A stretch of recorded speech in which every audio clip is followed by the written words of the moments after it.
Hill. The honor of leading meetings with Representative Don Beyer, who is co-sponsoring the Keeping All Students Safe Act, which would ban seclusion nationwide. So it was an honor to get to speak with him about an initiative that FCPS has already started. And then also had a chance to lead meetings with the offices of Representative Ben Klein, Representative Abigail Spanberger, and Representative Jerry Connolly. It was a really great event, and if you ever have a chance to participate in that in the future, I highly recommend it. As part of that, I was there to specifically support the Keeping All Students Safe Act and the IDEA full funding acts that are currently in Congress. We have also had a very busy summer in preparing our fiscal year 22-23 budget, our 21-22 financial review, and our advocacy priorities statement, which we'll review here in a moment. All of those things are on the agenda to be voted on at the next meeting. So our budget is available online. There will be an audit presentation at the next meeting, and we will vote on the advocacy statement at the next meeting as well. And one final announcement, Charles Havasey is in the Zoom with us this evening. He is FCCPTA's Scholarships and Awards Chair. And over the summer, both we and FCCPTA applied to receive National PTA's Family School Partnerships Grant. Both of our applications were so strong that National PTA chose to partner us together to split the grant rather than choosing one of us. So we are excited to continue the work that we began with National PTA through their pilot program last year, and we look forward to working closely with FCCPTA and FCPS moving forward this year. Glad to be here, thanks. That is all I have for my report. Does anybody have any questions here or in the chat? Seeing none, I also want to just take a moment to welcome Rebecca Leach. I believe she has a very fast treasurer's report for us.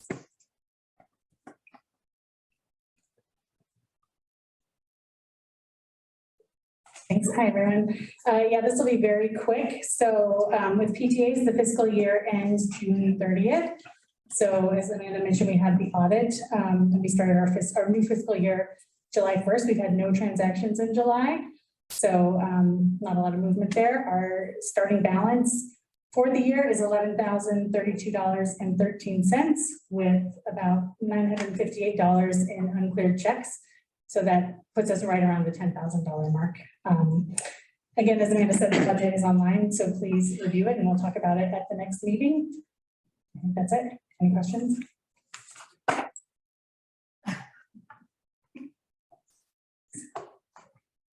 And if at any point over the next month you have questions about the budget or you have thoughts about additions to the budget, please reach out to Rebecca. Her email address is treasurer@fairfaxcountysepta.org.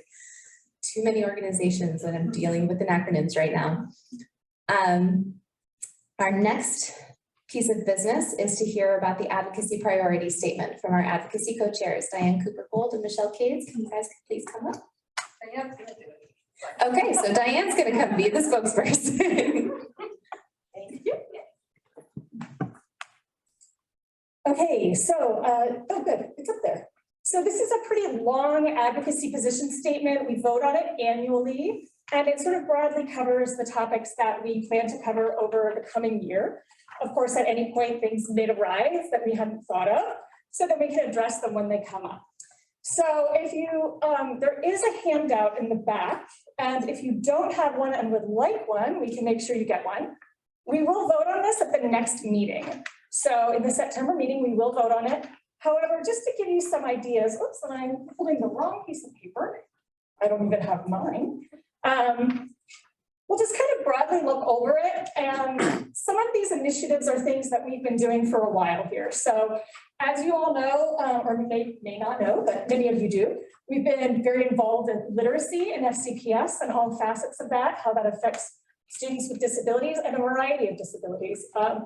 And ensuring that all students, regardless of setting, regardless of age, have access to evidence-based instruction. With our literacy initiative in the past, we have partnered very closely with Decoding Dyslexia Virginia and NAACP with the Joint Literacy Partners. Restraint and seclusion.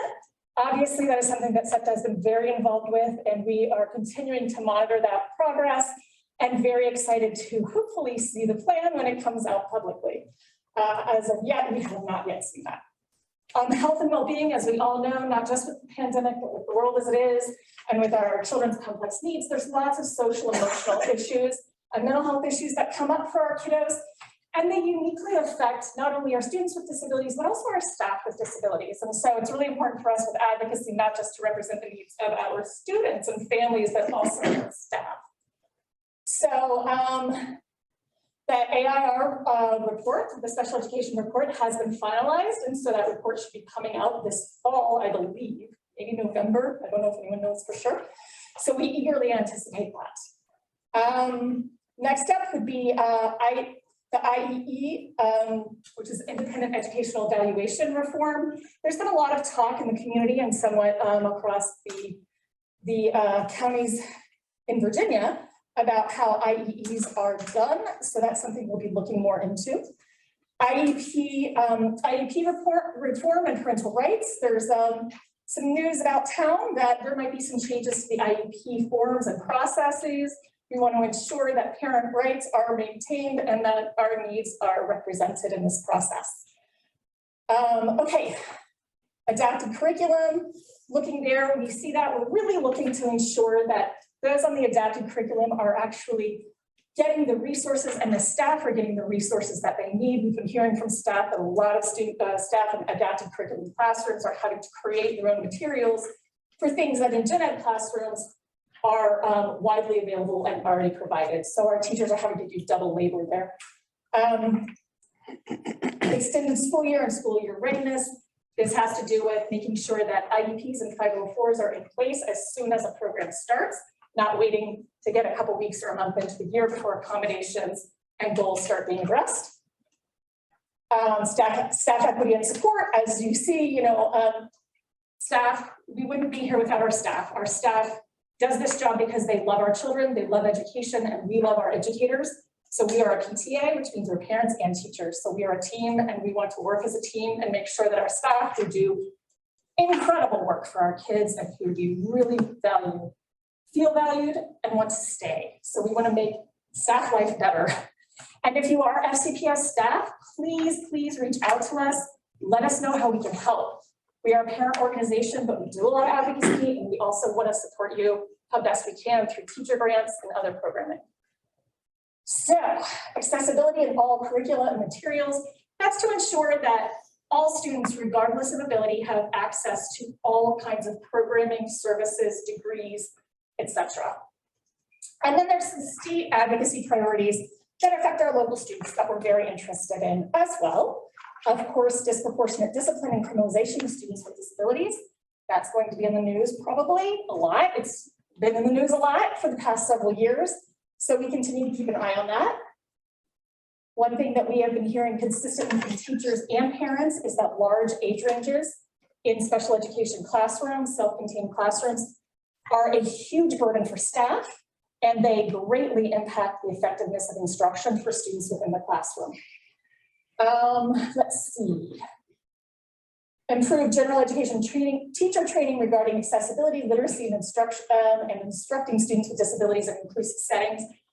For the past 10, 15 years or so, inclusion has been the big push, but unfortunately, inclusion only works if the staff are prepared to assist with kids of all different kinds of disabilities. So we really need to help our teachers by getting them training. And part of that's going to have to be through VDOE, and it's going to have to be through advocacy with VDOE, because they are going to have to push the schools that are teaching our teachers and develop programs that train them so that they can be prepared to come into the classroom and a classroom of diverse students. So let's see. IEE reform, that's, we said, a local and state issue. And then continued dyslexia and literacy requirements. It is, very, very well known that the science of reading is critical for reading success for all students, regardless of ability. We are so excited and thrilled by the Equitable Access to Literacy Plan and the work that we've made on that. It's been a labor of love. We've been involved for 7 years with FCPS and DDVA pushing for this. So we're super excited. It's a big process because we are at enormous county. So we do need to continue to monitor that and continue to push the state not to have vague requirements, but to actually have requirements that are enforceable and that they provide the money and the training to staff across the state to enforce those things. So that's pretty much it. If you have any questions, we're happy to take some now. You can also write to Michelle and I. We share an email address, which is advocacy@fairfaxcountysepta.org. And we also have, you can reach out to us via the Facebook group. Yeah, and we're always available. We love having people involved. Anyone who's a member can be part of the advocacy committee. We'd love to have you. We love people of all walks of life, with kids of all different abilities, and educators of all different types. So however we can get information from you is wonderful. If there are no questions, I will surrender the microphone. Want to double check, is there anything in the Zoom? Okay, I just want to make sure we're not forgetting our friends in Zoom. On the note that Diane was ending with, PTA is a membership organization. If you appreciate this event and all of the events that we do, we would really appreciate you taking a few moments to join us.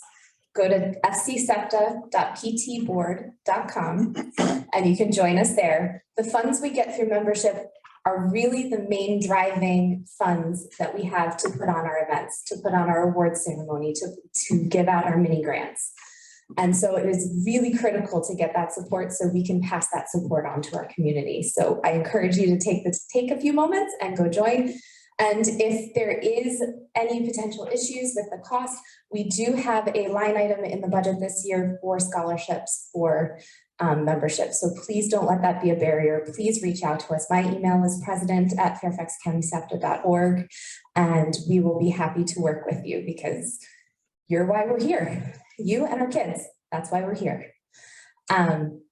And I also do just want to plug, we do have a couple of vacancies on our board for anybody who is interested in getting a little bit more involved. We do need an awards chair. This position doesn't usually pick up until January when nominations open, so it's pretty light right now. We could also use some committee members and some help with our reflections committee. We would really love to be able to submit student reflections this year, but we will need committee support in order to do that. Please contact Stephanie Smith if you are interested in participating in that. Her email is secretary@fairfaxcountysepta.org. And then we are also seeking an outreach co-chair and a twice exceptional co-chair. So if you have interest in any of those positions, please reach out to us. You can email me or anyone else on the board and we'll get you in contact with who you need to talk with. And with that, I think we will adjourn the business meeting. Are we doing door prizes? We are doing door prizes. We're doing door prizes. All right, so everybody apparently in person had tickets. All right. First up, this lovely car magnet. If you do not win this, we also do have them for sale before you exit. But one lucky person will not have to pay tonight. All right, ticket number 059878. We've got 059878.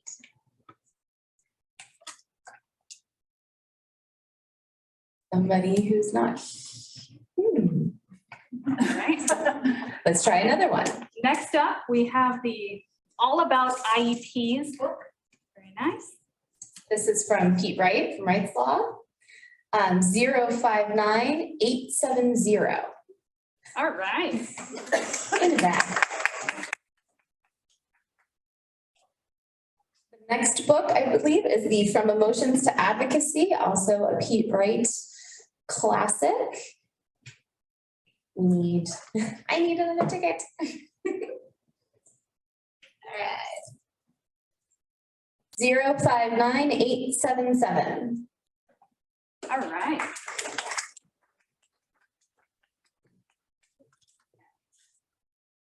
And the next one is special education law. I can't exactly say that this is the most interesting read that you will see, but it is incredibly helpful. So this one is going to go out to, do you want to pick since you're standing right there? All right. Number 059859.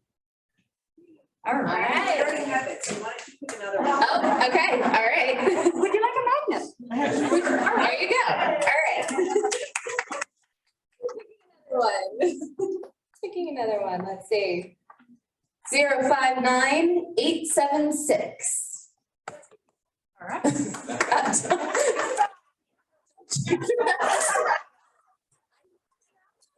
John Schaefer probably has this down of all people. All right, 059860. All right. All right, there you go. Thank you so much to everybody for coming in person. We thought this would be a fun little giveaway. And with that, we will wrap up the business meeting. I do want to take a moment to remind people that if you are interested in submitting questions, there is a Google form, and there is, for those in the Zoom, you should have that link. It's in the agenda. And for those in person, Michelle Cades, standing over here on my left, so audience right, and Sherry Belkowitz, who is at the back center, have index cards. Please feel free to take one and fill it out and hand it to them. And please try to get it in before the end of the community speakers, so that we have an opportunity to, we want to make sure to, that we cover a wide variety of topics this evening, because special education is such a broad spectrum. We want to make sure that we get to as many people as we can. And Lauren, I feel like there was something else you had just asked me to say, and now I can't remember what it was. If anybody remembers, please tell me. Oh, Sherry was telling me the food. There's food in the back, people. There's cake, there's cheese and crackers. Please partake of the food while we are listening. We don't want to take all of that home with us. Upcoming events. What? You have a list of upcoming There is a list of upcoming events. It's in the agenda. If we have time at the end, I'll read them aloud then, but I'm looking at the time and I want to make sure that we stick to our agenda. So I would like to welcome Dr. Reid to the podium. And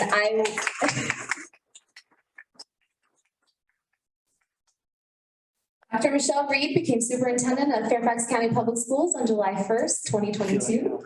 Previously, Dr. Reid served as superintendent for North Shore School District, Washington, a school district that's seen as the gold standard in Washington State. From 2013 to 16, she served as superintendent of South Kitsap School District in Port Orchard, Washington. Prior to 2013, she was the deputy superintendent, district athletic director, and high school principal in Port Angeles, Washington School District. At the beginning of her career, she taught science in middle school and then physics, chemistry, and math in high school. Dr. Reid's commitment to increasing access, opportunity, and equity for all students in public education led to the creation of North Shore's Racial and Educational Justice Department. And during her tenure, she oversaw increases in graduation rates for all students, especially English language learners. We are looking forward to that focus in FCPS for our students with disabilities as well. So welcoming Dr. Reid to the podium. Thank you, Amanda. So I'm here to answer questions, right? Thank you for joining us this evening, Michael and Michelle especially as well joining us, and Ms. Cohen and Ms. Sizemore-Heiser. And I want to recognize Michelle Togby, who did come in. Michelle, do you want to give a wave, our student board rep? Yeah. His first name. So anyhow, what is your format for asking questions? I might as well sort of get right to it. For in-person, they are in index cards. Okay. We do have a couple of other speakers to speak. Oh, perfect. And we have some members, community members to speak to. So you have about 10 minutes now. And we'll come back to question and answer. Oh, okay. So you'd like me to speak for 10 minutes? If you would like to, you don't have to. I apologize. All right. No, that's okay. I can do that. Thank you. Sorry, Tracy No, and it's I. all right. I'm It's all right. happy to go first if you want to collect your thoughts. No, there are not many thoughts to collect at this point. Anyhow, I'm glad to be here. I think that, I collect my thoughts. I think that, it's so important that each and every student have an opportunity to have that mountaintop experience. Last week, I met with one of our Fairfax County Public School students and their parent, and this is a twice exceptional student, and really learned a lot. We spent about an hour together talking about the need to expand programs for students that have twice exceptional opportunities. And I think, even as I spoke in my leadership team address at the beginning of the year, I think too often we think of neurodiversity as a disability instead of a strength. And, I think back to one of my icons, Temple Grandin, who I particularly, I'm just fascinated by her mind and her work and what she's done, with her life and the many gifts that she's provided all of us. And I think of my last division, and we partnered with Microsoft in particular, because they were actually uniquely interested in our 2E graduates for their Blue Azure team and some of the unique artificial intelligence work they're doing. They want divergent thinkers. And so I think sometimes we think about special education students as less than, and we can't think of our students in that way. Our students have unique gifts that are amazing in many cases. Our character gifts, academic, intellectual, empathy, there's just so many gifts. So my background in working with special education programs and students with special needs, I think really when we talk about racial and educational justice, ableism is a key piece of educational justice, making sure that we have learning spaces that are accessible for all children. And not just, I was trying to remember the person, Cassie Morton, we brought in to work in our last division. And she said she doesn't want that token inclusion, right? Like we have the student, they're in the room, but if you walked in, you wouldn't know that because they're like over here, like with an adult, right? And everybody else is over here. That's not inclusion. That's kind of chequity, we call it in my last division, right? We check the box, but it's not real, it's not authentic. I'm always say students are welcome, they don't really feel like they belong. And that's a very different feeling. In my last division, we did, it's new for me, let me put it this way, it's new for me to have centers, right? In this state, moving from the state of Washington to the Northwest, we didn't have centers as part of a public school division. So I'm learning a lot about the continuum of placements and possibilities, right? The least restrictive and so forth environment. I will say in our last division, we had 2 of our elementary schools that were state demonstration sites in partnership with the Herring Center at the University of Washington as fully inclusive elementary schools. One school, the newest elementary school we opened, Ruby Bridges Elementary, we designed with our inclusive and adaptive team as part of the design team so that the playgrounds in all parts of the, it's a 500 student elementary school, were fully inclusive for all students.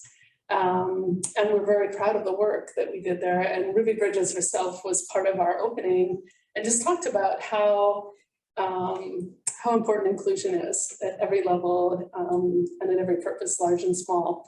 And then Kokanee Elementary was our other. So we had the River Otters and the Kodiaks, I think, were our 2 fully inclusive schools. But that was a really high priority for us as part of a justice-centered and equitable approach. So I know there are challenges because no 2 children are alike. And I know we talk about children with special needs having an IEP, that individualized plan. In some ways, every child probably should have some type of individualized plan. In many states, if you're in the gifted and talented program, you're required also to have an individualized educational plan. So it's just interesting, 50 states, 50 rules, regional approaches and ideas. I myself am a military child. My father was in the Army. We were here briefly as a child for me when my father was stationed at Walter Reid. So I think you see a lot of the country and kind of all of our approaches. I chose Fairfax County to apply because it is a premier division, and I believe other divisions around the country look to us. And my last comment, I think, will be that good organizations react quickly to change, and great organizations create the change. And so we want to be that division. Our staff stand ready, our board, this is a high priority in supporting each and every student. So here I am, and I serve you, and we support the work you would have us do. So I'm really here this evening to learn more about what you expect, what your joys are about this work and concerns, and how I might best serve you. And I bet that's 10 minutes. There you have it. All right, so am I staying for answering questions? Yeah. We will have a question and answer session. We just wanted to get all of the speakers. I just wanted to give my dogs a call because they. Absolutely. All right. Okay. Dr. Boyd, I'm going to read a bit about your bio. Dr. Michelle Boyd joined Fairfax County Public Schools in September 2020 as Assistant Superintendent of Special Services Department. Dr. Boyd joined FCPS from the Piedmont Regional Education Program in Charlottesville, Virginia, where she served as Executive Director. At PrEP, Dr. Boyd was responsible for all aspects of the Regional Special Education Program, which provided support services to students with disabilities in 9 public school divisions in Western Virginia and a school for K-12 students with emotional disabilities. Among her accomplishments are expanding virtual learning opportunities for high school students and enhancing human resource practices to ensure equity in employee acquisition and retention. Dr. Boyd, thank you for being here tonight. Thank you. I think your first name had to be Michelle to get on the agenda. So I'm kind of lucky in that day. So good evening. I'm so happy to see many of you. Many of you I have engaged with previously, but you've probably seen me from the neck up. I do have more of a body, some of which I'm trying to get rid of. But it's a pleasure to be with you in person. As Ms. Campbell shared, she shared some of the information about me, but before I talk about what our focuses are and some of our priorities are for this year in special education, just to share a little bit more about myself. I, again, started as a special education teacher. My passion for going into special education is to advocate for communities and groups of persons who are historically marginalized. So in my work, I worked in special education, I worked in alternative education. Let's just say in my educational upbringing, I knew all of the pathways to the principal's office. I've always been very outspoken. So also wanting to advocate and be a voice for kids who sometimes get in trouble, but despite the trouble that they get in, really being able to see the possibilities that they can have. And as teachers, just understanding the impact that our words and expectations have on kids. So that's a little bit about my why. A couple of things that Dr. Reid and I have in common are athletic and sports. And I think that also influences the work that I do. I played basketball in high school and college. I'm a team mom for my daughter's basketball team. I shared with some folks earlier today. The part I don't like is the fundraising part. I'm good with the calendar. I can practice with the kids, but I'm not great at fundraising. So we're gonna have to make a connection. I'm sinking in that area. But I think the whole team piece really, really helps in the work that we do, because in sports, you learn to depend on others, to work together, to know sometimes we have different roles, right? Everybody can't be the point guard. Everybody can't dribble the ball, despite our desire to do that. Sometimes we have different roles, and in order for us to be successful, we all have to participate, engage, and sometimes we do things differently. So that influences my why a little bit. And the last thing before I get into our priorities is that, and some of you may know this and some may not, I'm a twin. I am 7 minutes younger than my twin sister, and my twin is a psychologist. We worked together when I worked in the Department of Corrections. And unfortunately, the kid said she was the nicer twin. But I said, you get to go in and talk with her, I'll make you do work. So I think my weighted scale was a little bit biased, but we loved it nonetheless. Just as we talked today, I promise Ali and I did not rehearse together, because a lot of the key priorities that I'm going to talk to you about were on the advocacy sheet. And so it's just, I guess that's good that we have alignment. So just a few things, and I won't be before you long, because I know Ms. Campbell says you have 5 minutes, and I probably already used one. Just to share some joys, we're excited that we have our school board funded an accessibility specialist in the budget this year.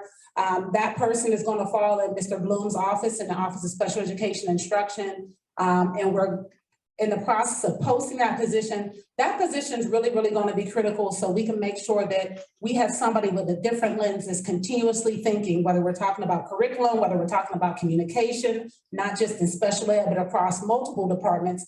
Can all of our families and students access this information? If all of our students and families don't have access, it's inequitable. And so we really want to make sure that there's always that lens and that voice in that space.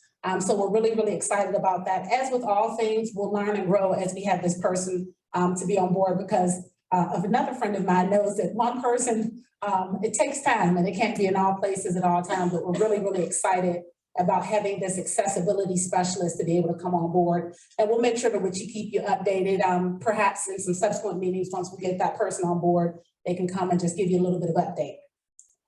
The next thing we want to talk about, and it was also mentioned here, we are excited to have a behavior education improvement plan. You'll see in the reference when we talked about advocacy, about the restraint and seclusion, it addresses that need, but it goes beyond that.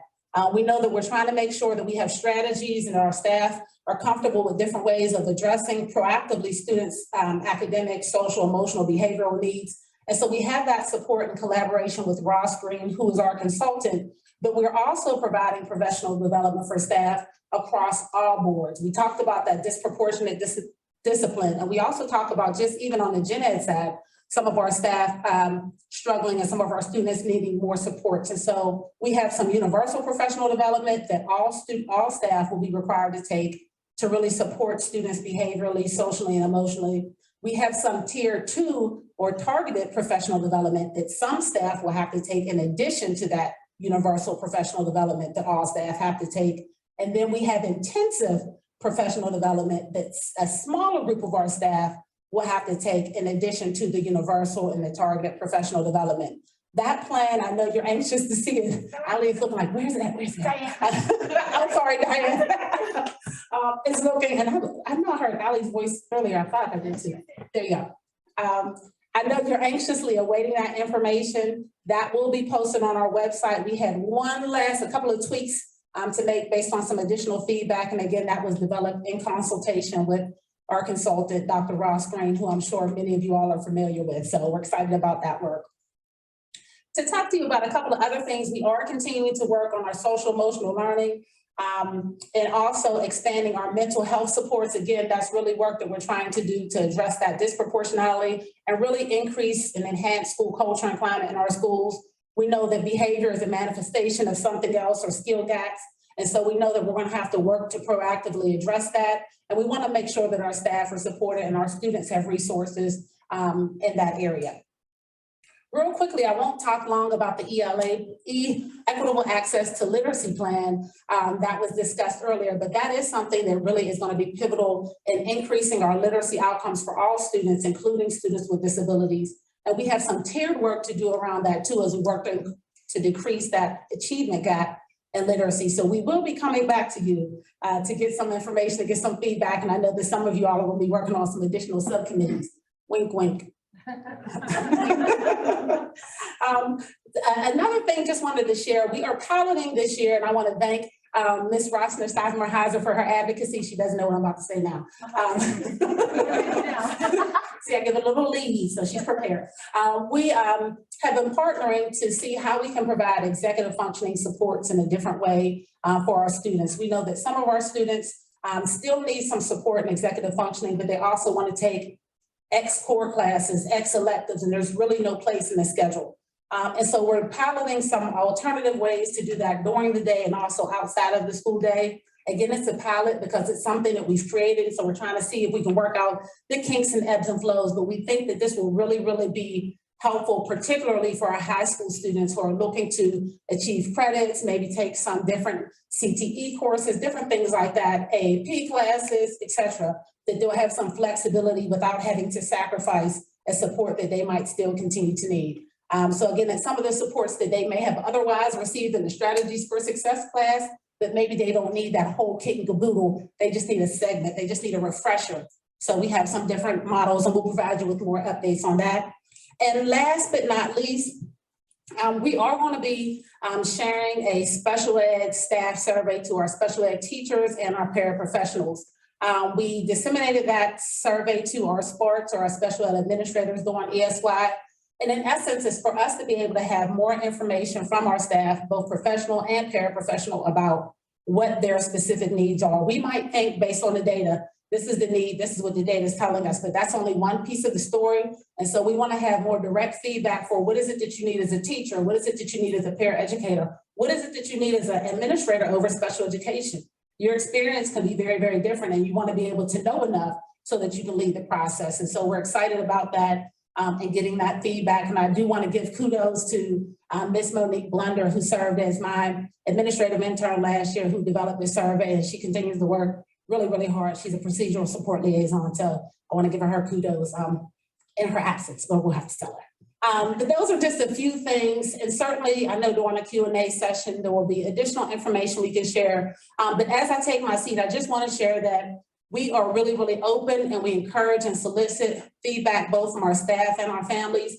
We know that we have hearts, and I'm 100% confident that the entire team has a heart in the right place. We want our kids to be successful, but we know we're not 100% perfect, right? We haven't met the mark. We're getting there, we're working, but we have ways to go. And so we want to have that feedback. We want to work in partnership with you. And we will, again, be that model division that Dr. Reid talked about. And so with that, thank you so much, Ms. Campbell. Thank you so much, Dr. Boyd. We really appreciate your remarks, and we look forward to being able to partner with you more throughout the year. Next up, we have Kristen Haynor. She is our new neurodiversity specialist on the Equity Cultural Responsiveness team in the Office of Professional Learning and Family Engagement. Kristen has been a secondary special education resource teacher in the Office of School Support since 2019, collaborating with other offices and serving students, teachers, and administrators across a variety of content areas to support diverse and equitable learning practices. Prior to her time on the OSS Special Education Secondary and Region teams, she's been in the roles of instructional assistant, special education teacher for science and executive functioning, leadership SGA teacher, and 504 coordinator at James Madison High School. Kristen, please take it. No.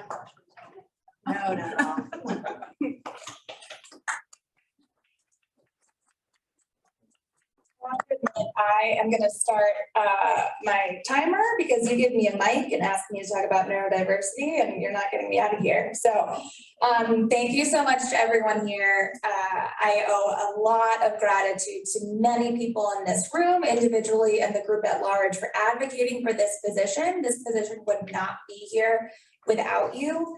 And just seeing the need for this work and how it's going to impact the lives of our students and also impact the equitable practices in our county. And really, it's the first of its kind that we know in a public school system, K through 12 in the United States. So we're really kind of, I'm just proud of the fact that we found that innovative niche. So I'm just going to do a quick catch for everybody and just really what does neurodiversity mean in case we need to have some grounding. And so think of the term diversity, and really it's the variety of, and we're thinking of it in the social constructs of race and ethnicity and how it all impacts your identity and how you self-identify. And then if we put, modeling, so diversity, and then if we put in front of that the prefix neuro, referring to the brain or the nervous system and the ways of thinking, when we put those terms together, we have a variety of ways of thinking that are informed by your experiences, your backgrounds. So your thinking is as unique as your thumbprint. No one else thinks like you. And then within that, then we get into some neurodivergences, and what does that mean for your experience in the classroom or any other space that you might encounter. So you might be asking, what does this role look like? That's what I was asked to kind of share about coming into this. And so I have a little mind map to share with you all as a kind of inside look into my brain and how this role is developing and how it's been being designed. And so what I want to share from this is I've had the privilege of meeting with a variety of different offices within our division and stakeholders when it comes to parents and students, and asking, what is it that you want to see out of this role? And every time that I have a meeting with those individuals, update the mind map to reflect, where does this role need to move into next? And what are those identified spaces as identified by those who I am serving? And so the goal really for this first year is transforming mindsets on what can students do? What can they do? How are we affirming their abilities, utilizing asset-based language, and connecting all of those mindsets to constructing an environment that honors the different ways of thinking in the room and experiencing the world. So we have having high expectations for students to reach their potential.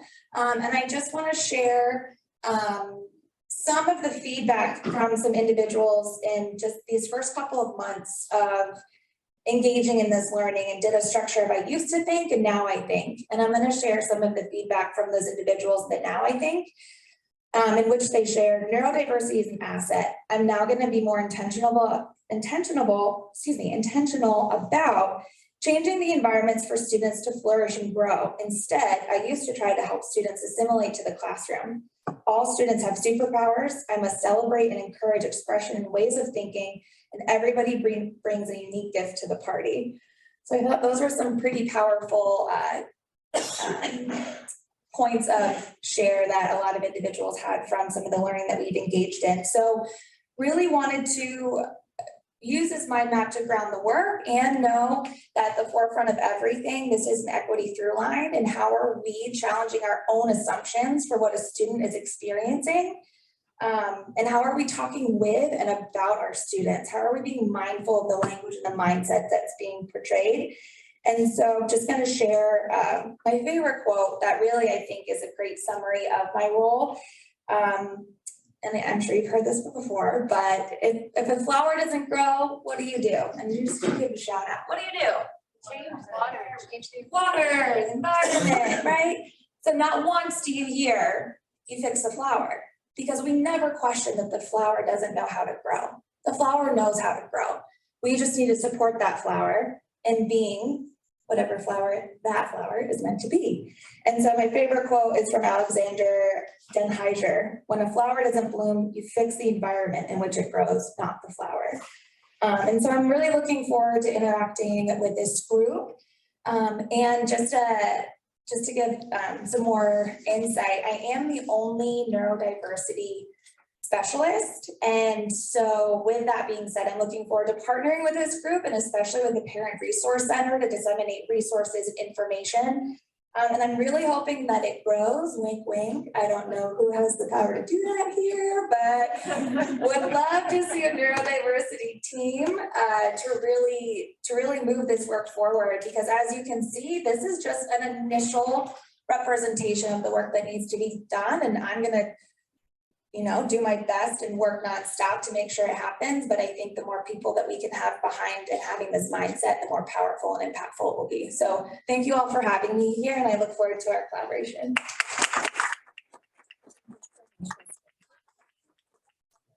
It's been an absolute joy to work with you. We had the pleasure of meeting with her in June for a couple of hours, and we really appreciated her time and attention.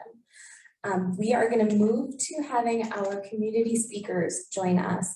We reached out to the community. We heard from Dr. Brabrand when he was leaving that this was a very powerful moment for him when he came into the county. So we were hoping that this could equally serve for Dr. Reid to hear from a few people a little bit more in depth about their journeys in FCPS.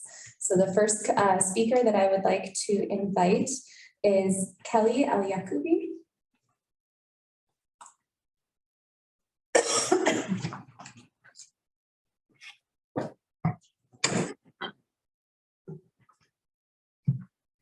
I've also got my timer.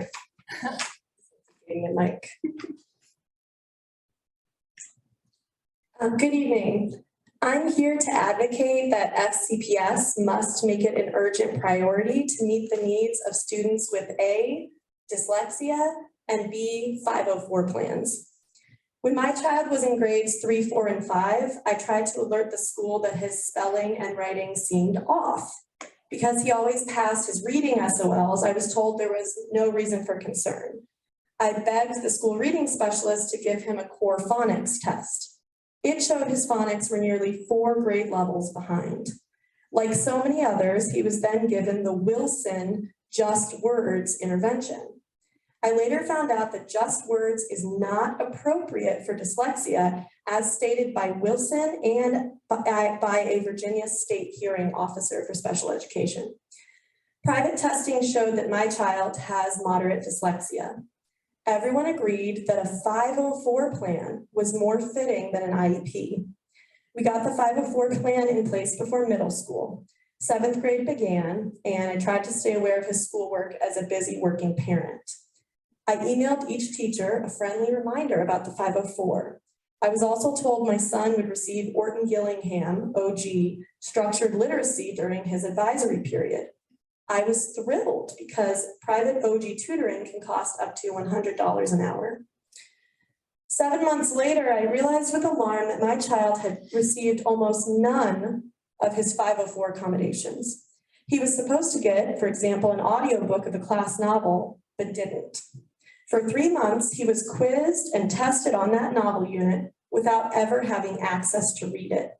And after months of asking for proof of the OG intervention, I realized that it also never really happened. More lost time.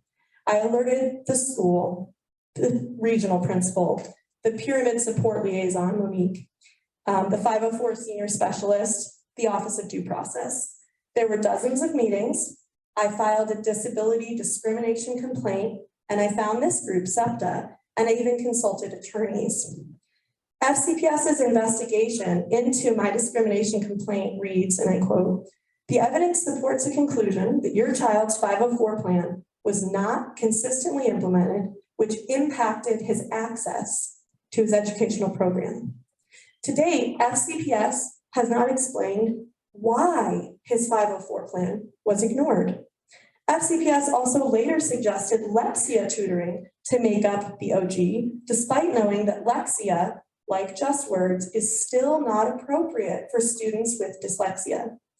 I speak for so many parents when I say that I'm a strong advocate during the day, but grieve at night that my child's needs and civil rights are being dismissed by a district that claims to be one of the best.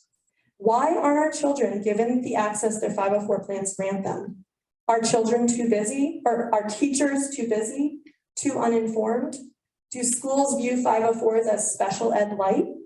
Is FCPS's one dyslexia specialist, Carrie Liesma, not enough for one of the largest districts in the US?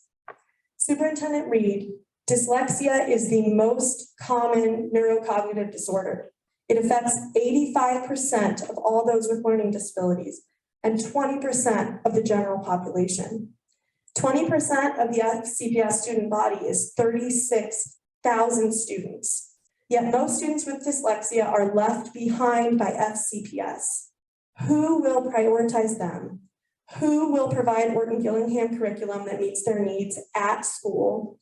Who will ensure that no more 504 plans or IEPs are ignored? Who will honor the civil rights of our children before due process or OCR complaints are filed? Who will make it their job to ensure that no other brilliant, deserving student misses out on accessing 7th grade like my son? Thank you.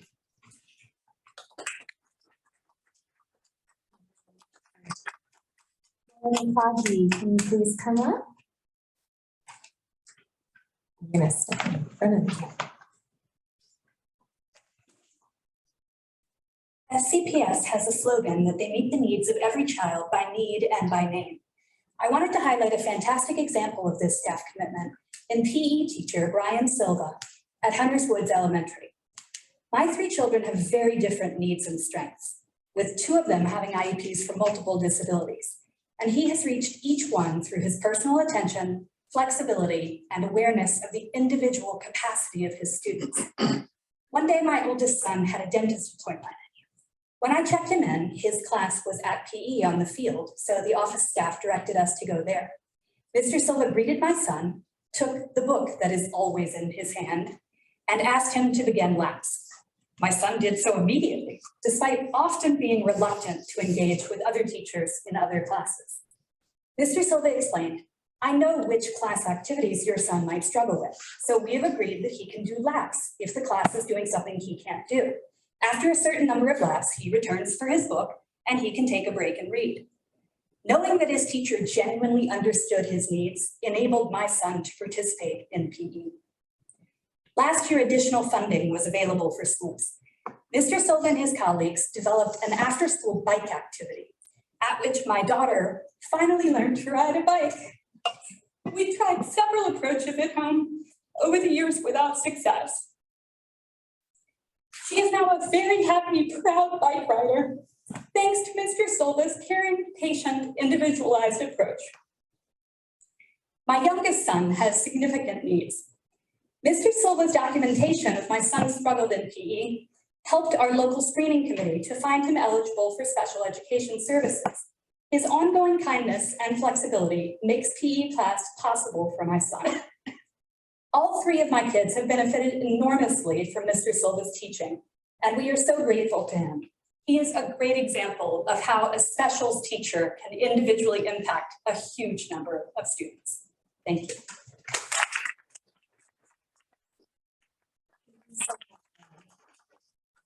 Jennifer Denton.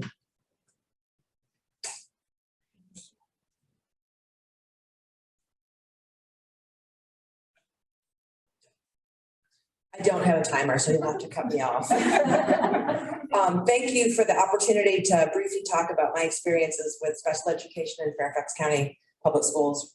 My son is currently in middle school, but I would like to talk primarily about my experiences in elementary school. As background, my son is on the autism spectrum and has been in a general education setting with support since he started kindergarten. While I would describe our experiences with Fairfax County Public Schools as good overall, I was frustrated with what I perceived as a lack of willingness to be flexible from the school administration. My son, like many special education as well as general education students, does not fit into what I will call the Fairfax County Public School box.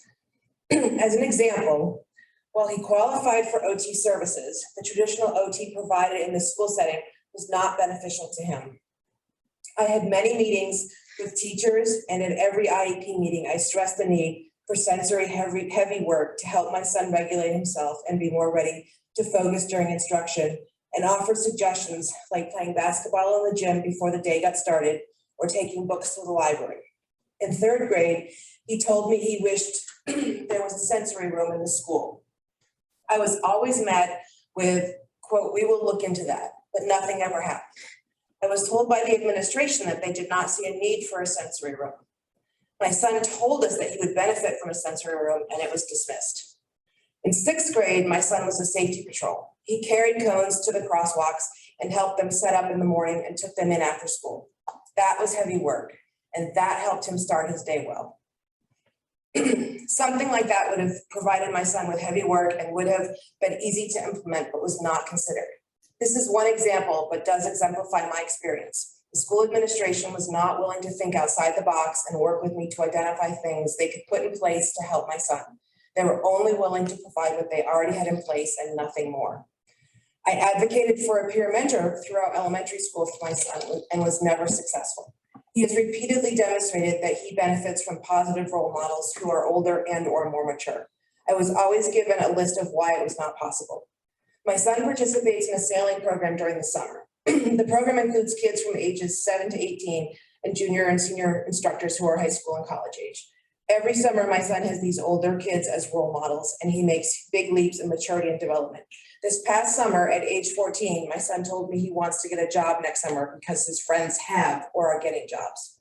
If he had a similar role model in school, it would improve his attitude towards school and homework and his overall success. I felt that the teachers who worked with my son daily mostly agreed with me and were willing to work with me, but had to run anything new by the administration, so nothing was done. I felt like my questions, requests were put off so they would not have to be addressed. I would like to see Fairfax County Public Schools teachers given some flexibility in working not just with the children receiving special education services, but all children. Many children do well with the instruction, but there are also many who have a different learning style who struggle with a one-size-fits-all approach. In my experience, parents want to partner with schools and teachers to provide the best opportunities for their children. Parents have a lot of good information and insight about their children, but in my experience, the administration was not receptive to my input and wanted to implement only what they were willing to do, whether it was in the best interest of my son or not. There are a lot of things that can be done to help every child be successful in school, but it requires that teachers have the flexibility to teach a child the way they learn and requires the administrators to be flexible and creative in what they will provide. Fairfax County Public Schools is a large school system and has resources many school systems do not have, but from my experience seem unwilling or unable to approach special education, at least in the general education setting, with flexibility. Nothing I wanted implemented for my son would have had a budget implication, but it would have required some creative approaches to the existing structures. My overall message is that Fairfax County Public Schools needs to be flexible and work with parents when implementing IEP accommodations and be open to thinking beyond what has traditionally been done in the school setting. All kids will benefit from allowing more flexibility in the classroom and in instruction. Special education students in particular will benefit from ensuring that all school staff, teachers, and administrators embrace the idea that new and creative ideas and accommodations are positive and that not all kids fit into the Fairfax County Public School box. Schools need to remember that the I in IEP stands for individualized, not one size fits all. Thank you for the opportunity to share my thoughts and experiences.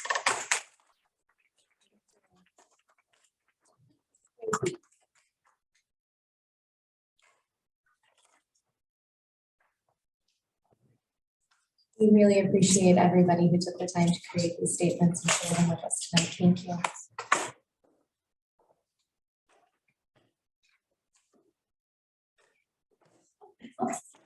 Great. Amin and Jan, I believe they are virtual. That's my fault. Good evening, everyone. Firstly, thank you. I want to thank Special Education PTA and Dr. Reid for providing this opportunity. So our journey for special education for our son started about 8 years ago in kindergarten, when we were in kindergarten. And over time, what we learned, our experience in terms of IEP has been rather very mixed. In some years, IEP goals were achieved without measurable outcomes. The academic feedback was received that showed huge variance in terms of its progress and inconsistency. We also knew there were some development areas for our son which were evaluated by school and discounted, and later through independent evaluation confirmed our concern. In later years, we discovered IEP goals were never implemented or unevenly implemented, some of the goals. There was 14-month period where certain IEP goals were not implemented. One thing for our son, he has a very unique sense about time, precision about time, to a seconds and the minute level. And what we noticed that he will say, I was not pulled out of IEP, and he will keep an Excel sheet, and it confirmed our concern that, hey, IEP is not being executed or unevenly executed. And later, when we raised the concern at a high level, it started getting executed. But even that, what was happened was the focus was on box checking exercise, in some cases giving him answer rather than giving him learning and understanding. So, okay, he did the worksheet and we use the same worksheet at home, and he will not work through the process. He said, oh, the answer was given to me. So we do recognize teaching is a very hard profession and often underappreciated. And our experience with regards to teaching has been rather mixed. Some we have come across amazing and great teacher who understood our child need. In other case, a teacher used to remind him, hey, you don't make eye contact. He used to get scolded by the teacher because not making an eye contact. For autism kid, we know that that's very hard. It's already hard for autism kid to deal with his peers when being bullied or when the teacher doesn't understand his basic needs. And the education and emotional harm that goes on the child is very harsh in this case. And it's very difficult to recover from that. And we have to ask also question how we can help our teachers to be able to understand our student needs better, right? It's a very mixed in terms of teacher review. Other thing, right? So in our recent situation where our son going to a middle school, he was discouraged from taking honors enrollment class, even though he's very good in certain skills. Only after when we stressed that, hey, this is a potential for student rights and other things, school backed out and say, so the question is, does the disability preclude students from accessing his strength area? And for example, a kid, I will just display this, right? It's an app, you may not be able to see. It's an app application as a when he was a 9-year-old, he created this app. He's very good in computer and skills, but right now he cannot access those classes because he has to take other areas and other class where he's focused on development areas. So the question which I asked here, we sense the IEP process is rather very mechanical rather than looking at kid in a holistic way. As we recognize kids have several growth areas, our son has several growth areas due to his autism and his unique needs, but he has very special skills, right? A 9-year-old creating a special apps, Android app is not easy, right? But school system does not allow, only focuses on his areas of development. So much so, in fact, I think that if we focus on kids' strength, it will give them confidence, it will give them self-esteem, it will allow them to realize their full potential at first early. So, and also the development has to be social, emotional, academic well-being in a way where strengths are elevated. And I can tell you, I'm a chief AI officer at the large government organization where we are seeing neurodiversity, first-hand examples. I can tell you, they are doing amazing well. And the end, what I will, in the interest of time, what I will share then, I want to thank again special education for providing this opportunity and how we can make IEP process and outcome better for all children. A partnership to help all our children succeed and have opportunity to realize their full potential. Thank you again for this opportunity. Thank you so much.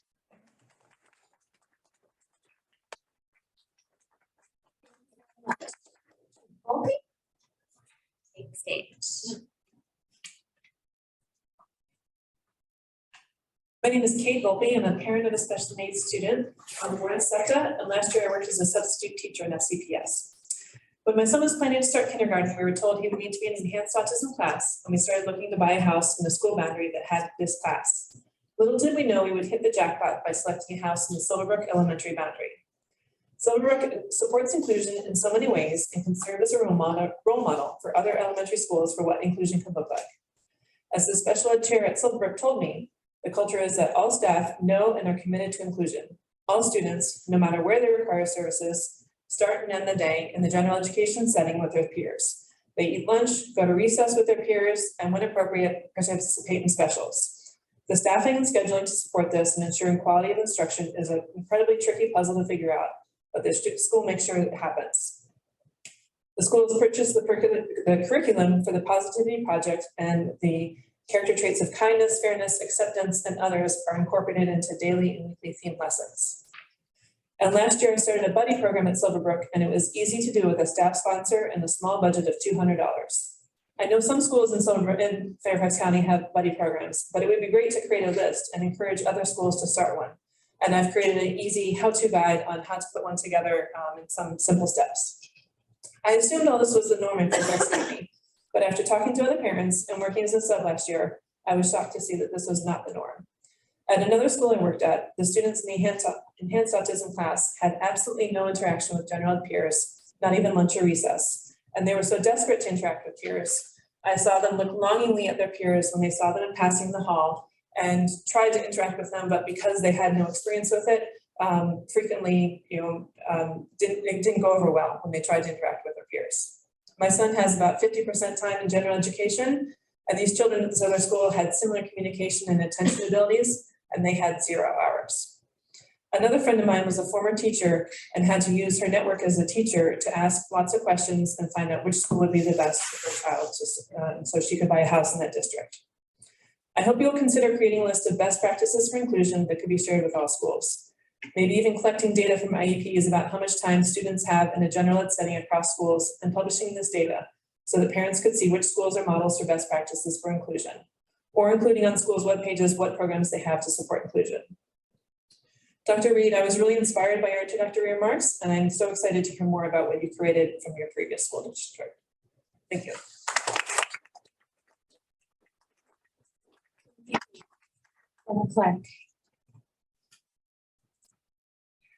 Good evening. My name is Beth Clark, and my husband and I are the parents of a 7-year-old special education student named Benjamin. I'm here tonight to tell you a little bit about our experience trying to get an aide for our son. Ben's history is long and complex, and I've shared more of that in my submitted remarks to you. I will summarize it to say he's scheduled to be in a Category B classroom, and that he has a terminal diagnosis. To date, due to COVID and his own health, Ben has not been in a classroom, received services since February of 2020 when he was in preschool. We plan to send Ben back into school now that he's vaccinated and his health has improved, but we hit a roadblock we want you to be aware of. He spent the summer of 2021 completing evaluations and testing that had not occurred prior to kindergarten because of COVID. In addition to meeting with nurses and therapists, we also met with the IEP team several times to specifically discuss his need for one-on-one aid. Ben's classroom has children from kindergarten through 6th grade, all grouped together. Because of Ben's specific needs, he requires a one-on-one aid while he's in the school building. We were told that we could train one of the classroom aides to assist him, or we could apply to the MSRT board for a nurse. We believe that his needs could be met with somebody unskilled that could be trained, but that a shared classroom aide would not be enough. We then spent 3 months working with a school nurse to prepare the file for the board, as well as meeting with our doctors and specialists, asking them to write letters about Ben's history and needs. Before this process could be completed, we met again with his doctors who decided that based on his health at the time, he could not be in school. We switched to the homebound process just as we received word he had been approved by MSRT, so we never got to use a nurse in school. When we submitted paperwork for homebound services, we realized just how ill-prepared FCPS is for medically fragile children. Homebound services require submissions of paperwork every 6 weeks, which means more time to track down letters from doctors, only to find out that there were no special education teachers available to work for him. Instead, we were offered a calculus teacher from a local high school. When we asked what on earth they could work on with our son, we were informed that they would bring age-appropriate worksheets. We directed them to the IEP, whose goals are all therapy-based for a non-mobile, non-verbal child who won't touch a pencil, much less begin to use it on worksheets. The social worker admitted that it probably wouldn't be a good fit, but that there were no other options. We had hoped for OT, PT, and speech to come to the home, but after weeks of trying to straighten out schedules amid hospitalizations, we gave up and did not submit a third time. And so my child did not attend school in any form last year. I tell you this because I want you to understand the unimaginable load that this puts on already strained families dealing with the health and welfare of their children. The energy I have to expend to get my son very little and very simple services far exceeds the energy that I have to spare. I need every ounce of that energy to go to fight to maintain his health and well-being. I need you also to realize the lack of clear communication about what available services actually exist for in our county. We weren't told about the existence of a PHA by anybody within FCPS. We were instead told to choose between a shared classroom aide and a nurse, without mention of the third option that already exists. We weren't given a complete picture of the logistics involved in the homebound services or MSRT board before being directed to fill out paperwork to get the process started. That information isn't spelled out anywhere, and we get little to no information from the schools about this or other available services. Where we actually find information is from other special education parents. We shouldn't have to. I will share today was an IEP day for us. We spent the afternoon fighting once more for a PHA for our son in order to get him back in school. Meanwhile, the school calls me daily telling me that my child is absent. That is incorrect. My child is missing school because the school cannot provide him with a safe environment. We already know his life will be short. We're unwilling to risk his health in any way that could shorten it further. I implore you to focus more on your medically fragile children and their families. We are overwhelmingly lost in FCPS.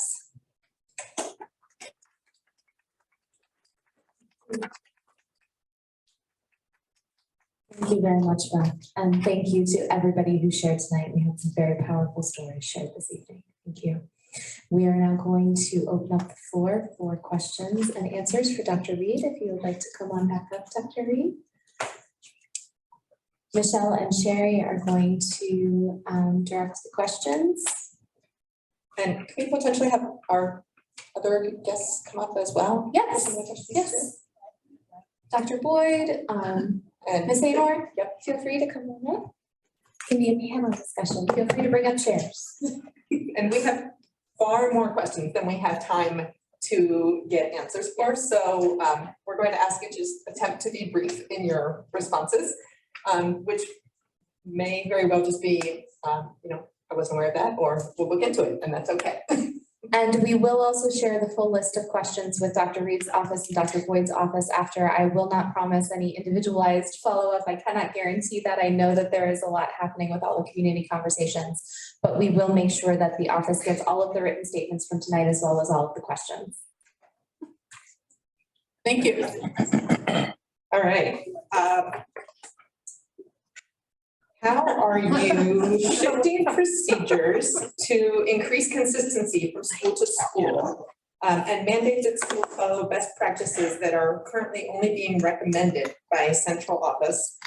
And how will school administrators be encouraged, measured, and held accountable? Well, I think that, you know, in leadership team this morning, actually, we talked about what's loose and what's tight within the division. And I also shared that in the board work session today. We really, for core work that impacts all students, we have to move from what I characterized this morning as a system of schools to a school system.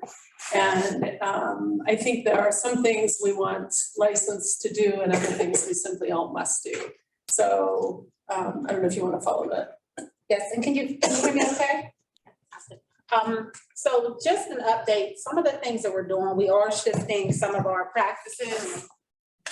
We are shifting some of our practices around consistency. Some of the things that we've heard consistently from families, from staff, and our feedback is, and that you heard this evening, is that things sometimes look different depending upon where you are. And again, while I'm a firm believer, I think that people have good intentions, you have to make sure that there's consistency in services, implementation, and fidelity, regardless of your zip code. We want people to buy a house in the area because you just like the local neighborhood store, you like the painting or the sunroom that's on the house. We don't want you to be driven because you have to get into a certain school. And so some of the things that we're doing, for example, we do disseminate at the beginning of the year procedures for schools. And one of the things that we added this year is we said that to our school leaders and to our school principals, evidence and documentation that these things are done must be available for the region office and special services staff. Now we have 200 schools and sites, and so we're looking at how we operationalize that. But as we look, for example, we received a communication just on earlier today regarding information about case managers. And it's something, our expectation, and Donna and Mike are here, is that the expectation that was provided to all schools was that all persons with IEPs, all families were to be informed of who that student's case manager was prior to the first day of school. And we got feedback that in some schools that didn't happen, and in some schools it happened for some kids and didn't happen for others. And so that was just one small example, but those are the type of things that we're following up on and really partnering with our region office to say, hey, is there something else that we need to help you with? Because one of the things that we didn't talk about today is that we have a lot of new staff. We have provisionally licensed staff. And so we don't want to automatically go in with the I got you. It's first the, hey, do you need help? What supports can we provide? There's a lot of information. Are you overwhelmed? Can we help you just kind of set this up? But to be more brief, we are working on seeing how we can support schools so that we have more consistency and fidelity to implementation, not only for the procedural pieces, but also instructional outcomes. We talked about co-teaching supports, inclusive practices, all of those things. That's just a snippet. So just as a straw poll, since you mentioned it, how many people did not receive notification from school of who your child's case manager is prior to the start of the school year? I haven't received it yet. Okay, thank you. All right, Thank you for that feedback. Dr. Reid, you mentioned 2E students. I did not write this question, although I certainly could have. Many schools give the message that special ed services cannot be offered in honors or advanced or AP level classes. For example, this person's child's school will say they don't offer special ed support in electives, which I know I've heard before, or in math classes beyond Algebra 2. How do we get schools to realize that special ed services are needed in higher level classes?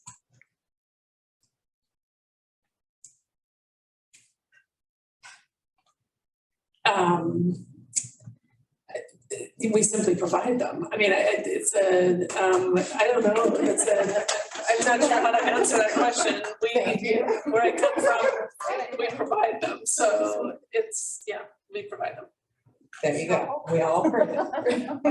Thank you very much. I joke, but I don't joke. So thank you. And just to elaborate that on that really quick, Michelle, one of the things too, we're having discussions really as we talk about least restrictive environment for students. We actually met with a particular high school who I think is having 2 sections of honors government. It's a high school social studies class, I can't remember. I want to say government, but it might be US and VA history.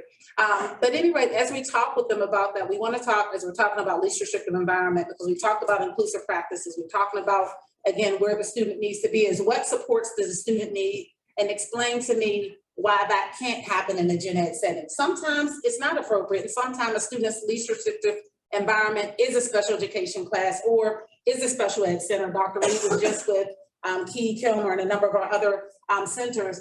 And for some of those students, that is their least restrictive environment. So we want to be careful that we're not equating least restrictive environment with gen ed setting, because it's different for each child. But as we engage in those conversations, the question is, well, what is it that Michelle needs? Well, she needs redirection. That can happen in the gen ed class because Michelle needs it and she has an IEP. Rashna needs it, she doesn't. Mike needs it, he doesn't, things like that. And again, it's not a combative, but it's how we talk about bringing services to kids when it's appropriate, as opposed to making kids go to a place. I think that question in particular was about twice exceptional students and receiving services in those honors AP and IB classes. Yep, and again, the same question. If we're saying that Michelle needs redirection, we can redirect her, or we can provide prompts and scaffolding in an AP class, in an IB class, in a dual enrollment class. Those supports can be done in that setting. So again, it's facilitating that same discussion around what's the least restrictive environment, whether we're talking about students who are in 2E, whether we're talking about students who need supports in other environments. Thank you. This is a question from a middle school special education teacher. She or he said, personal development is a special ed elective, but there is not a formal curriculum. Can that be changed county-wide? And I know that's something that has come up with my clients with personal development and strategies for success, that it varies greatly from school to school. And so, Mr. Bloom, do you want to come up and talk a little bit? We touched on, and I'm sorry, Dr. Reid, I don't know what personal development is. Clearly, I'm not shy, but she was giving me a nudge and she wasn't. So strategies for success, Dr. Reid, strategies for success is a class that's supposed to be teaching executive functioning and time management to students. Personal development is a little bit more in social emotional skills, social skills for students with disabilities. I believe strategies for success is they do now have special ed and gen ed sections of this, but students do have to give up an elective to take it. So it's some questions about that, but I personally have seen that the curriculum varies from school to school tremendously. So Mike, do you want to talk about that? Sure, thank you. So again, trying to be as brief as I can. We in the Office of Special Ed Instruction have had team members that have created instructional materials and supports and even sample lessons for both personal development and strategies for success. And we have available to our staff those resources online. But you're right, with so many schools within our county, there are differences in how the teachers will take those materials and then implement the instruction within their classroom. And so in central office, we have tried to support through training and with our curriculum resource teachers and our specialists, the implementation of those programs at our school level. We even changed the title of one of those elective courses. If you've been in the county for a long time, the Strategies for Success course at one time was called Basic Skills. And many people, they said that that was really sort of a glorified study hall and that there was not a lot of instruction even taking place. And so we wanted to set our students up, our staff up for success by creating different expectations and providing resources. One of the things that I wanted to also let you know is that we had some grant funding last year that was available for 1 year only, and we've created an adapted curriculum team, a specialist and 3 curriculum resource teachers who have already started, and their sole job this year is to create resources. And I'll tell you, 2 of the areas where they're creating resources are strategies for success and personal development. They've already provided some of those resources to our teachers and early teacher training, to our special ed department chairs, but they're going to take this year and really start to create some of those materials and resources that traditionally instructional services have been able to provide to their general ed teachers. But we in the Office of Special Ed Instruction haven't had a dedicated team around curriculum materials. So we're really excited that that's going to happen this year.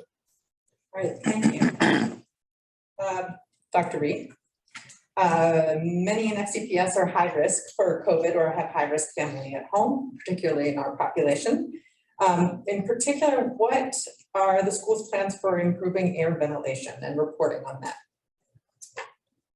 So I know we used a great deal of ESSER dollars to continue working on, I think it's just when I touch it. And working on the HVAC system. We also have increased capital dollars that have been put towards HVAC and air filtering. I'm going to guess you're doing what we did in my last division, changing filters more often, right? Using more external air, those types of practices. We've definitely heard concerns from folks in the community about air quality in schools and where or if that information is publicly available. No, that I don't know if it's publicly available, but I'll check. Awesome, thank you. Okay, the next question. In the wake of Uvalde, I've been trying to figure out what the emergency plan is for my daughter who has a physical disability and is in a motorized wheelchair. Based on this endeavor and talking to other parents, I get the sense there is no cohesive emergency plan for children with disabilities. What can we as an organization do to ensure children with disabilities aren't left out of emergency planning? So I can touch on that just a bit, and I think I've been partnering with the school on this one. But one of the things, we do have information that is in our Office of Safety and Security, where there are certain plans for students who need assistance and relative to their classrooms or schedules in the wake of any emergency. But I think, and the question that might be on the floor, if I'm thinking about the correct family, is, well, that's the plan. So what happens, you know, perhaps somebody comes to the second floor and is supposed to escort little Michelle out. But what happens if those persons can't get there or the access that was planned? What's the backup plan to the backup plan? We want to make sure, you know, heaven forbid that we experience an active shooter situation, but we know we have to plan for the worst and then hope that that just doesn't occur. And so we are going to have some follow-up discussions about, well, what's the backup plan, still understanding that once the division-wide plan it is established, so there are protocols in place, but if something goes wrong in that situation, what's part C, plan C, and plan D? And I think in addition to that, it's really just educating our staff. I know ultimately all of us just, our initial reaction would just be, I'm just gonna grab Dr. Reid and just try and pull her to get her out of that situation and get her to safety and do the best things we can. But really educating our staff on, we do want people to do that. We want people to be safe because sometimes people are fearful, you know, this child has, you know, is medically fragile, I don't wanna pull her. I'm pretty sure that most parents would say, I'd rather risk a broken arm and my baby be here tomorrow in the case of an active shooter. And so we want staff to understand, we want them to engage, we want them to be able to know how to engage in the case that that initial backup plan isn't able to be carried out. And another point that has also been brought up to us recently along these lines is the emergency plans, for example, for fire drills and actual fires for students who are on the second or higher floors of their building, that to parents leaving their child in a burning building is not okay. And whether it means emergency slides or something along those lines needs to be considered and addressed countywide. Absolutely, yes ma'am. Thank you. One of the things I was talking to Scott Braverman about was a consent form for parents to sign consent for the IEP to be shared with the SRO, the school resource officer, because that would give you an opportunity to make sure that the school resource officer knows that there's a child on the second floor in a wheelchair, a child on the second floor who can't hear the fire alarm, et cetera. Like I can talk to you about that at another time, but food for thought. Thank you. Great. What are your thoughts on supporting students with large literacy gaps receiving literacy support across the curriculum? So not just in a particular special ed class, but across the curriculum. Dr. Reid, I mentioned to you, I heard you on NPR today talking about the science of reading. Thank you. That was awesome to hear. And we're looking at bringing in science of reading for our youngest students, but what are your thoughts on supporting literacy across the curriculum and across the board? Well, I think that particularly with students that have more opportunity for growth than others, let's put it that way. I think we have to, all educators that touch the student need to be conversant in what the best reading, the comprehension, because if you're reading in content areas, the comprehension is critical. You can also look at leadership craft moves and mentor text for informational text. So I think it's critical that all staff understand that, in particular at elementary, where you have the opportunity often, I think, to have a teacher for multiple content areas and weaving those skills in across the curriculum. That's a very powerful teaching tool. And the person who wrote the question wanted to just pass on the feedback that is absolutely not happening at the high school level. Interesting. Okay, the question I have is, I believe the voice of student and disability self-advocates are critical for developing programs that will work successfully for disabled students. How will FCPS increase the student and disability self-advocacy voice and input into policies and programs? And I'll tell you, Dr. Reid, there's a great program in Virginia called I'm Determined. I don't know if you're familiar with that. The website is imdetermined.org. But so maybe Dr. Boyd wants to answer this. So. Because I know she's taking a note. So one of the things that we certainly want to do, we did touch on it when I began speaking earlier. We talked about the behavior education plan, but as was mentioned in the advocacy work statement, we are engaging in not only the AIR review, but we also had a VDOE review. And so we have initially drafted what I want to call a special education enhancement plan. And we haven't yet had the final plan presented to the board, but it's how we work to really not only increase outcomes for students, a number of different aspects and areas, whether it's with literacy, whether it's restraint and seclusion, whether it's with professional development, all those different areas. And so we will be developing teams that's akin to a strategic plans task force where you have input from a variety of stakeholders, so parent engagement, advocacy committee representation, so that we have a number of different voices. Michelle will be coming for students. Want to make sure that your voice is at the table. And so there will be lots of opportunity, and I can say that from the special ed perspective, we've had some preliminary discussions about that, and certainly that work won't be finalized until we present the plan or the results, certainly to Dr. Reid and the school board. But those are some of the things that we are engaging in to make sure that there's that different voice. Certainly we have internal and external stakeholders. You're aware of some of them, Ross Green, for example, and some other special education advocacy groups, but that's part of the work. Yeah, I think it was in particular like student advocacy and self-advocacy was the question. So I know that Fairfax is bringing in a lot of people to help us support. And inclusive of that student voice as well. And that's why we want to work in lockstep. We know that Michelle is a connection to the student community. And so it'll be incumbent upon us to work in partnership with her and just connect with students. And again, that doesn't mean that it's just going to be students that are their school representatives. We want to have diversity and voice. And so we'll be working on that end. All right, I want to apologize again that we're not going to get through all of the questions, but we're really trying. And thank you for just powering through on your answers. The homebound program was mentioned this evening in comments. We also had received a question about the homebound program, particularly as related to students with disabilities. When or how will the homebound program be reviewed or revamped? We're actually, so homebound used to live in the Office of Special Services. It now lives in our Office of School Improvement and Supports, but we still work very closely together. It was mentioned earlier, one of the things we want to be very transparent. We are having challenges getting homebound teachers, home-based teachers. I just want to be very transparent with that. We have staffing challenges that we're experiencing during the day, and that manifests with our staff that are providing homebound and home-based services as well. And so we are exploring some different service delivery models, and there won't be a one-size-fits-all. For some students, we may have some hybrid plans. For some students, it may be the teacher that comes.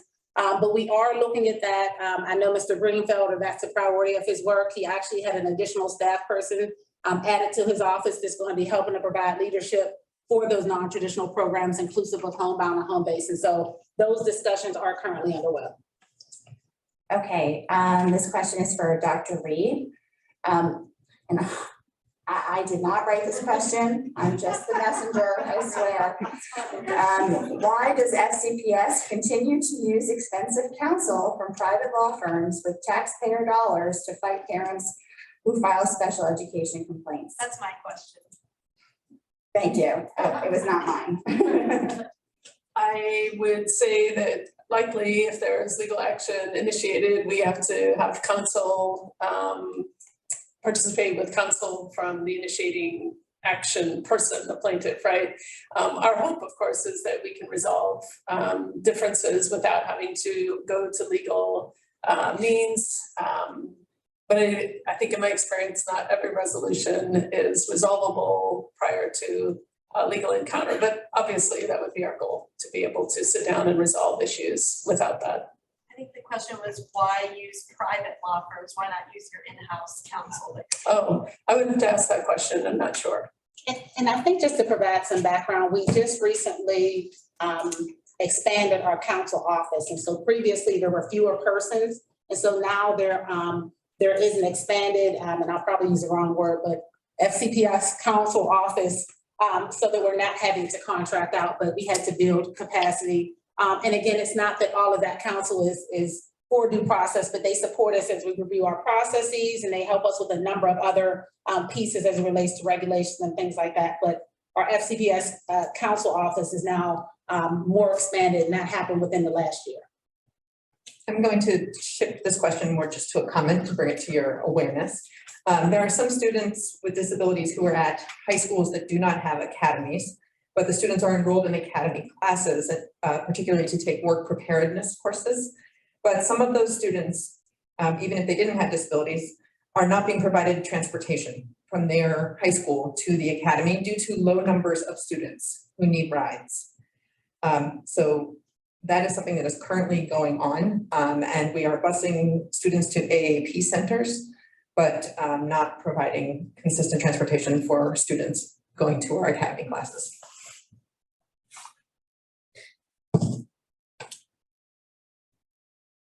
Is that a question or? No, I didn't. No, okay. Unless you have a response to it. Well, you know, I've heard quite a little bit about transportation, and it's something I've asked, you know, honestly, Francine Furby really to take the first few weeks of school to get buses and routes and, you know, the bit of planning that occurs right at the beginning. And I'm very proud of our transportation department. On the first day of school, we had 97% of our routes run on time. And that's quite an achievement, quite honestly. So I think that that's a topic in general that we're looking at. Who do we transport and why and for what? So more to come. And if there's specific, whoever wrote that, if there's a specific situation, like let one of us know so we can look into it. Okay, so in case the author is listening, that was Laura Jane Cohen saying, please let your school board member know.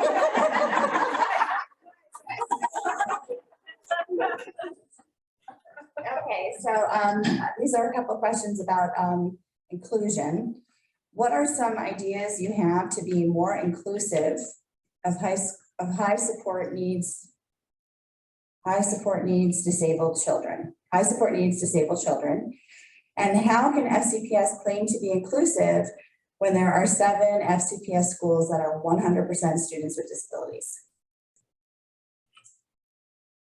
I'm not as familiar with Virginia state law around inclusion. I'm more familiar with the federal law and my prior state law, so maybe you want to take that. I think I have a number of ideas, right? But the specific center, you're referring to the centers again. So there's, you would know, I think there's 7 centers. There's like Wander, Cedar Lane, Kilmer. Right, exactly. Yes. So just to speak, and I touched on this before, and certainly the author of the question, I'll follow up on Ms. Laura Jane Cohen's statement. Certainly feel free to reach out to me and we can discuss more in detail offline. One of the things, and I shared this with Dr. Reid when she came, because that's what she said, I never saw centers before. What centers? And so it's really our continuum of services. When we look at the % of our students who are served in our public separate schools, in those schools where there are only students with disabilities, it's a small percentage of students. And for some students, that is their least restrictive environment. That is the appropriate support. And so we want to make sure we don't go from one extreme to the other to say, run over here, all kids have to be in general ed because some students aren't going to make progress. We don't want to run over here and say all students have to be in separate schools, separate classes, because all students aren't going to make progress. We have to make sure we're having those individualized discussions based on data with the full composition of an IEP team, which includes that parent voice, to make those data-based decisions, not I think, not I thought, not they always did, not like we always had, but what does the data in front of us today say about what's most appropriate for Michelle Boyd? What does Michelle Boyd need to make progress in the general curriculum and to make progress towards my IEP goals? And so those are those very pointed discussions. And so when we talk about inclusion, we certainly want to have as many of our students with disabilities in the general education setting with their peers to the greatest extent possible when that's appropriate for that child. And so we want to prepare them if they have to have more services or be in a different setting. We don't want to make sure that that's, hey, Michelle last year was in a special ed setting, so she just has to go back there. No, we want to say we want to build her because we want students to be included with their peers. And we want to make sure that we're capitalizing on other opportunities, transitions, specials, lunch. How do we grow? How do we build?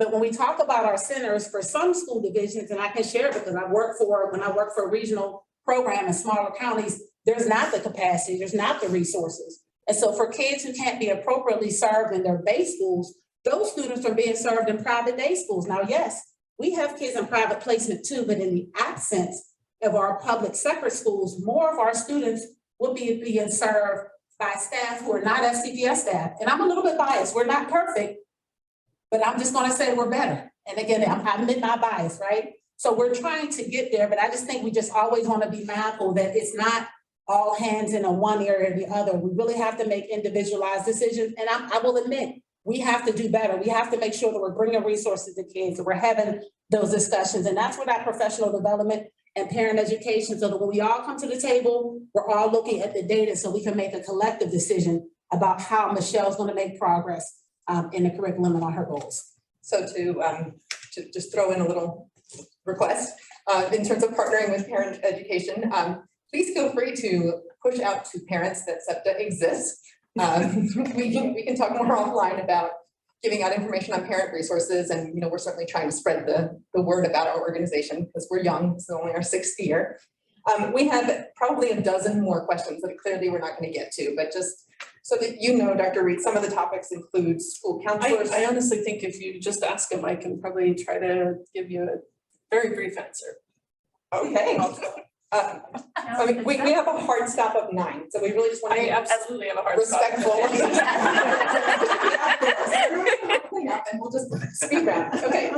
Why do we have no in-school counselors who are there specifically for students with disabilities? Is that something you would like to start? I don't know. I'll look into it. Great. I think we touched on that one. Our schools need to be fully funded. The scarcity of resources means that frequently only the regulatory minimum is done for special ed students, and that pits students and programs against each other for resources. Sounds like a comment. It is.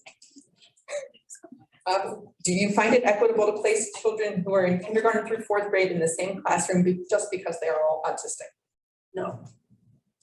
Is there a plan for additional community input in the use and allocation of ESSER funds? They're already fully allocated, is my understanding. Is that a public record that we can see where they were allocated? Email me and I will have our finance department send you the allocation. Awesome.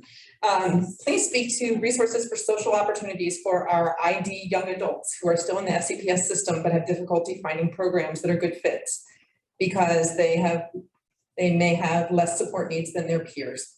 Community organizations such as DARS and the CSB have not been helpful.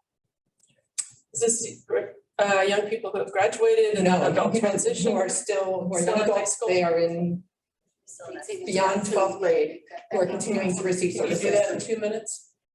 1 minute? 30 seconds?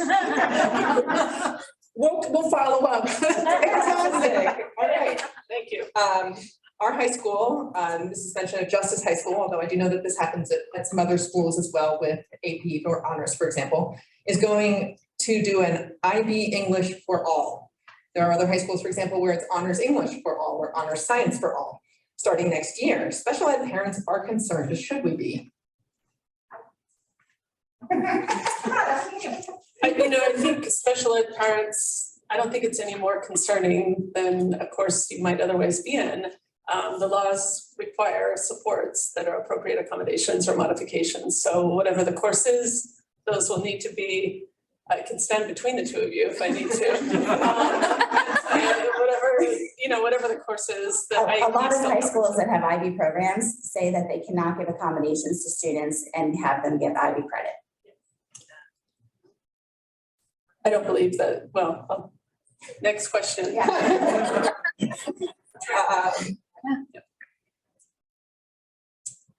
How are we impacted locally? I think it's Locally by national special education shortages.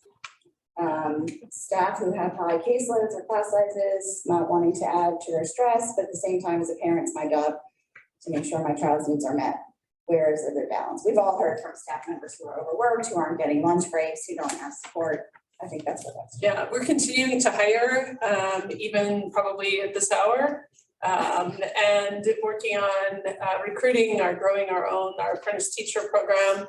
And we're looking to establish, I think, tighter, stronger partnerships with our post-secondary institutions. So, and evaluating a number of other options too, honestly, which more to come on that. And these speaking tours are fantastic opportunities for families to be able to come and ask questions and get some FaceTime with you. Would you be considering, or do you have plans to have a similar program for FCPS staff, in particular where they can submit questions anonymously ahead of time? I'm fine with that. Yes. All right, especially all of our special ed teachers. You heard that. There we go. All right. Thank you so much. Yeah, thank you very, very much. That was quite the pitch.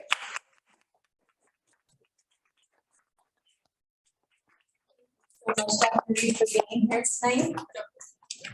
Thank you, Dr. Boyd, for being here as well. We really appreciate everybody's time and attention this evening. Some quick announcements as to upcoming events. This Thursday, September 1st at 7 is the first school board meeting of the year. Watch it on Channel 99. Tuesday, September 13th, there is a school board work session on the family engagement survey results. This will have a direct impact on our work with FCCPTA and FCPS this year. So again, that's something you can tune into on YouTube. The first meeting for the Advisory Committee for Students with Disabilities is at 7 p.m. on Wednesday, September 14th. If you have public comment that you'd like to have submitted, please email it to acsdchair@fcps.edu by Tuesday night at 5 p.m. or show up in person the night of the meeting.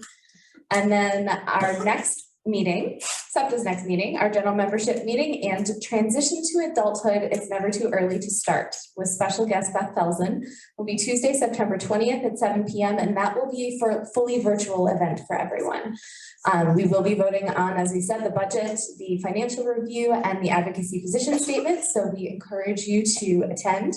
And in order to be a voting member, you need to be a paid member. So visit that fcsepta.ptboard.com and become a member so you can vote.